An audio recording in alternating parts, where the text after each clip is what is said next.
Voltaire's Candide sets out to tackle the idea that we live in the best of all possible worlds, and that is the main theme that we will see repeated throughout this book. Candide is the main character, and he lives in a baron's castle in Westphalia. He is a bastard child of the baron's sister. Candide hears from the castle tutor, Pangloss, that they will live in the best of all possible worlds, and finds that idea fascinating. Before Candide can learn more from Pangloss, Candide is banished for kissing the baron's daughter. After being banished, two men find Candide nearly starved to death, and they feed him and end up conscripting him into the army. His time in the army is quite brutal, as he is abused. At one point, he is court-martialed for supposedly deserting while on a walk. He chooses to be punished by running the gauntlet, where he has to run between soldiers as they beat him with weapons. Candide is beaten severely, but is saved by the king as he passes by, because the king believes that he is nothing more than an ignorant metaphysician. When Candide heals, he is sent to war. After seeing the horrors of war, Candide deserts to Holland. There he meets a Protestant preacher who asks Candide if he believes that the Pope is the Antichrist, and Candide says that he does not know. The preacher curses Candide, and his wife throws a disgusting substance on him. An Anabaptist helps Candide and employs him in his rug factory, which restores Candide's faith that this is the best of all worlds. Candide finds a deformed beggar who turns out to be the old tutor, Pangloss. Pangloss explains that the people in the castle have been raped and murdered by the army that Candide had been a part of. It turns out that the tutor has contracted syphilis, but he believes that it's still the best of all worlds because syphilis comes from the Americas, and if Europeans had not reached the Americas, then they would not have all the wonderful things that come from the Americas. A doctor cures the tutor's syphilis after he loses an eye and an ear to the disease. Another character, Jacques, disagrees with the tutor that it's the best of all worlds because men have a corrupted nature. As Candide is sailing to Lisbon, his ship is hit by a storm, and it is overturned. Only Pangloss, Candide, and one sailor who is saved by Jacques lives. The horror doesn't end there, though. Once they reach the shore, they find that Lisbon has been hit by an earthquake. Pangloss and Candide help the wounded, while their surviving sailor only is concerned with himself. Pangloss continues his optimism, even when a Catholic claims that he is committing heresy when he says that the earthquake happened for the best. Pangloss is sentenced to hanging for this, and 2 Jews are killed as well. Candide is flogged for his approval of Pangloss, and another earthquake then hits the city. An old woman nurses Candide back to health. This woman was instructed to help Candide by another woman named Cunegonde, who is her master. We learn that Cunegonde's family was killed by the Bulgars, and she was raped and then sold to a Jew, who ended up sharing her with the Grand Inquisitor. In this deal, she was with the former 3 days a week, and the latter 4 days a week. Later, the Jew arrives and attacks Candide, who kills him in defense.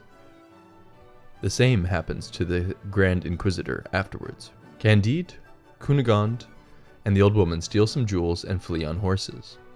After a friar steals their jewels, they sell a horse and go to Cadiz. There they meet a general who is preparing to sail to the New World to put down a native rebellion. The general is so impressed with Candide that he makes him a captain, and the 3 of them get set to sail. Now things are looking up for them, and maybe this will prove to be the best of all possible worlds. We then learn that the old woman has had a very troubled life. She was the daughter of Pope Urban X, and she was the princess of Palestrina. She was set to marry a handsome prince, but tragically during their wedding, the prince was killed by his mistress. While sailing to an estate to mourn, the woman's boat was attacked by pirates, and she was raped and taken as a slave. Once in Morocco, the pirates were attacked by some soldiers, and her mother was killed, and the girl hid under dead bodies to survive. She wakes to find a eunuch trying to rape her, who then sells her to a prince as a concubine. A plague came through and killed the prince and the eunuch, so she was sold to many masters. Eventually she ends up with a Muslim master who is defeated by the Russian army, and the Russians commit horrific acts against them, even resorting to cannibalism.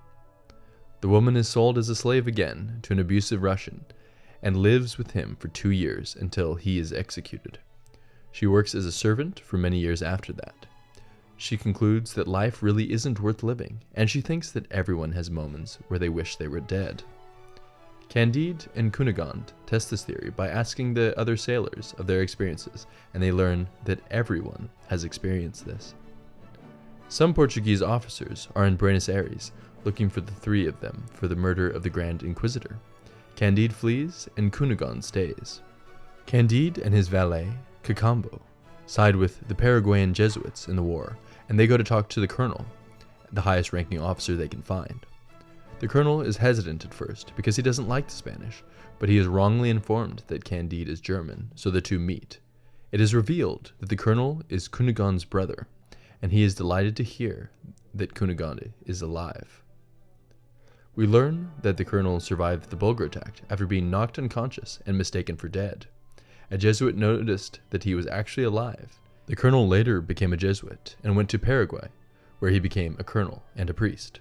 An argument ensues when Candide says that he would like to marry Cunegonde, and the colonel doesn't want that because he's not from a noble family. But Candide believes that all men are created equal.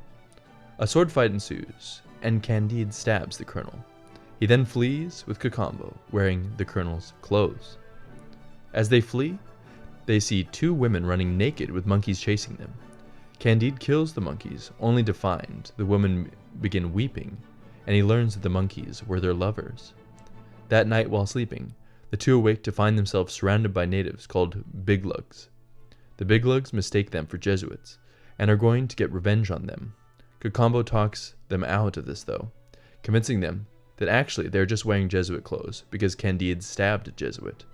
The natives escort them to the edge of their territory, which confirms to Candide that this is the greatest of all possible worlds.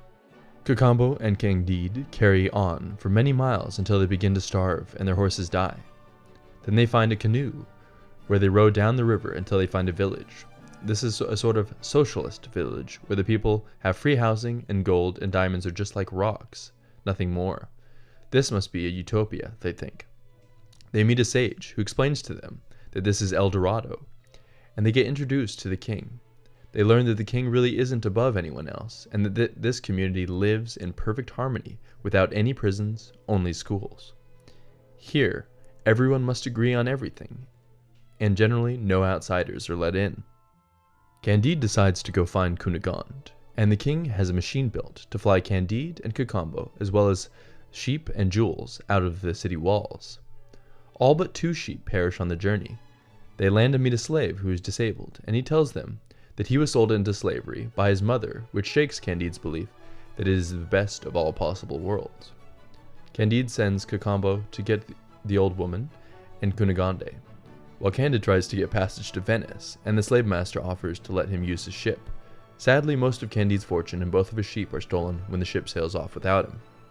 Candide tries to solve this by legal means, but is unsuccessful.